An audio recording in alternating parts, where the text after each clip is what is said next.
It'll be the largest gathering of the royal family since the Sussex's wedding in 2018. All the Queen's children and grandchildren are due to attend, including Prince Andrew. It could be an awkward royal reunion, with ongoing reports of a rift between Harry and William, and Meghan and Kate don't appear to have patched things up since there were tears over a bridesmaid dress.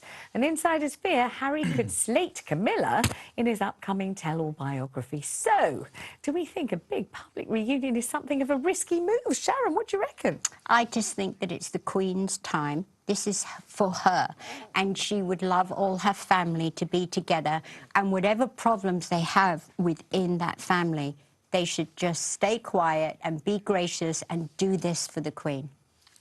Jeremy? You said something to me earlier as well, Mrs. O. You just wonder whether they've come for the Queen or they've come to sustain the interest in America because of their Netflix deal with the royal family. I can't have it. I've said it repeatedly, sorry. I worry about their motives. I hope they don't turn up at the Platinum Jubilee with their camera crew in tow. I think they're not going to be allowed to, whether they want to or not. They've been told they can't. But do you think they might behave better? After all, Meghan is an actress, and if she wants to, she can appear to adore everyone, including Kate she does. and William, can't she? Publicly, she does. But she didn't the last time when there was that very frosty thing where they sat behind each other, not speaking, looking at the floor, looking sullen and miserable. Oh, you could feel the ice. Exactly. So do you think she might not do that this time? I don't know. I just can't have her. I've said it repeatedly. I'm sorry. I'm very happy for them to go to America and live their lives. But even this is now going to be about them. Yeah. And you're right, it should be about the Queen, shouldn't it? She can't be in front of a camera unless it's right. She's front and centre. I mean, did you see the polo match this week where Prince Harry played in a polo team somewhere out in California? They won the prize, and as the prize was being given out, she sort of ran up and stood in between all the members of the team and tried to sort of take the cup, the trophy. That was the Diana.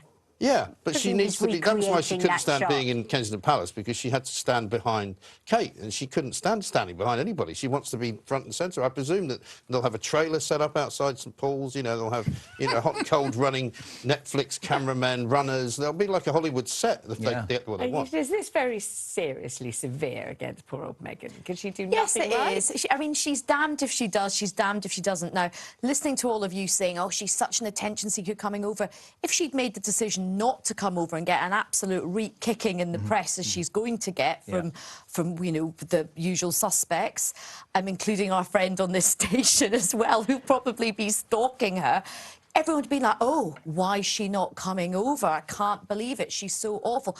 I think they have done this for the right reasons, as Sharon has said. This is about the Queen. We hope. Let's be honest.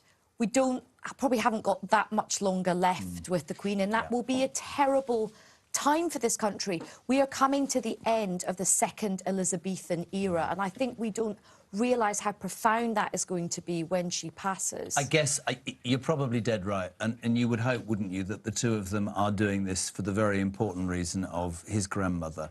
I think you get judged, though, by past behaviour, and I think a lot of cynicism, Aisha, is based entirely on the fact that there always does seem to be a motive to her. Sharon, let me ask you something, though. She's castigated for many things, and at the moment, she's being criticised hugely for not going to see her father, who's had a serious stroke and is very ill in hospital. And you wonder whether, if she's somebody who does things purely for the publicity and for the Netflix footage and because she wants to be seen to be doing things, whether she would have rushed to his bedside, whether she wants to or not.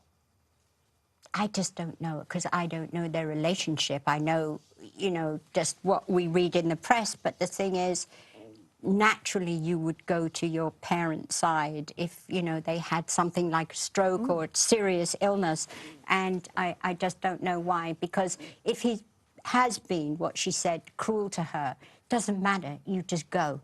I mean, Aisha, most people probably would go, wouldn't they?